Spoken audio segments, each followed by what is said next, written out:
Let's dive into a powerful life lesson about money, one that was passed down from a grandfather. It all kicks off with a piece of advice that sounds, well, completely wrong. But stick with me, because it might just change the way you think about your finances forever. Never save money. I mean, wow, imagine your grandfather telling you that. It goes against pretty much everything we're taught, right? But these were the first words his grandson ever heard about money. This shocking little sentence sets the stage for a story about hardship, about discovery, and about a financial truth that's more important than ever. So, what on earth did he really mean? To get the advice, you first have to get the man who gave it. And he wasn't some rich guy living in a mansion. Not at all.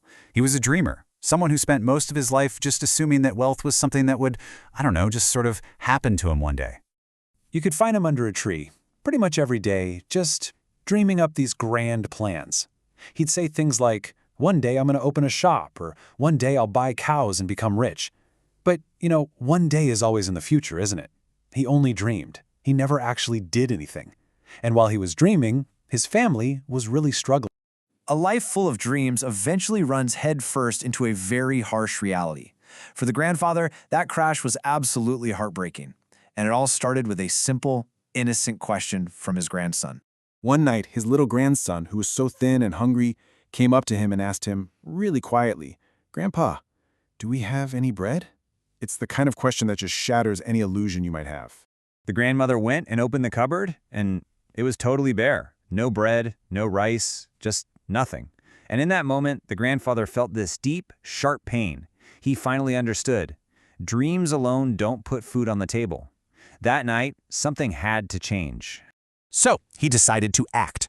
For the first time, he actually went out to find work, and he quickly landed on what he thought was the answer, the same advice he'd heard everyone else in the village talk about. He became a field worker, toiling away under the hot sun. It was absolutely brutal, back-breaking work. But now, he had a plan. He got a glass jar, hid it under his bed, and every single week he'd drop a few coins inside. And that little clink sound, that became the sound of hope. When his grandson found the jar one day, the grandfather just smiled and told him, this is our tomorrow. See, that jar wasn't just a bunch of coins to him. It was security. It was a promise that the cupboard would never be empty again. He was saving, and for the first time, he felt safe. Now, this process took months, long, hard months. To fill that jar, he wore shoes with holes in them and ate less food. The entire family had to sacrifice. And then, finally, the day came when the jar was completely full. He was so proud. He took it to the market, ready to finally secure his family's future. But this is where the story takes its most important turn. This is where he learns the tough lesson that was hidden at the bottom of his jar of coins. The future he'd been saving up for, well, it wasn't the future that showed up.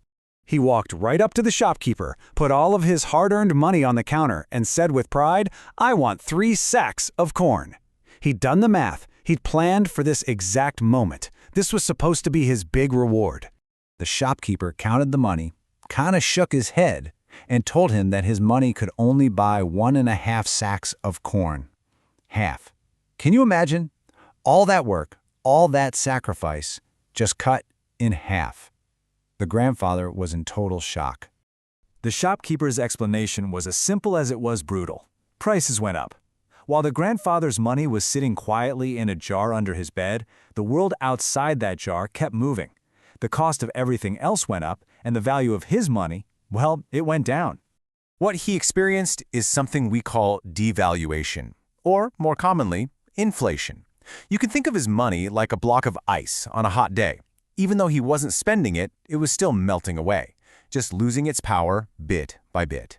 Feeling totally defeated, he sat outside that evening, and that's when he had his true epiphany. It didn't come from some wise old book. It came from just looking around him. And it caused a huge shift in his thinking, from simply saving to actually growing.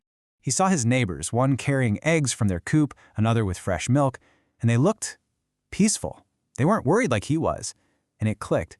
He realized they weren't just holding on to money, they were producing something of value. They had assets that were working for them. And that sparked a brand new idea. So instead of just saving coins, he took the money he had left and bought a few chickens. He created a little system. The chickens laid eggs, The family ate some, and they sold the rest. And with that new money, they didn't just buy corn, they bought more chickens. He'd created a cycle of growth. Through this simple little business, his entire life changed. The house was filled with hope again, not just the sound of coins in a jar. And from this whole journey, from dreamer to saver to grower, he learned his greatest lesson. One day, he was holding an egg, and he told his grandson, "This egg, this is more powerful than a whole jar full of money." And why? Because the egg represents an asset, something that produces more value. The money in the jar was just sitting there. It was static. But the chicken that laid the egg, that was like a tiny factory, creating new wealth every single day. This contrast is everything. Saving is passive, and because of inflation, it often loses value over time. The grandfather had a great way of putting it. Saving money is like trying to hold water in your hands. No matter how tight you squeeze, it eventually slips away. But growing, that's active. It creates more value. It's like planting a seed that becomes a tree, which then gives you more seeds.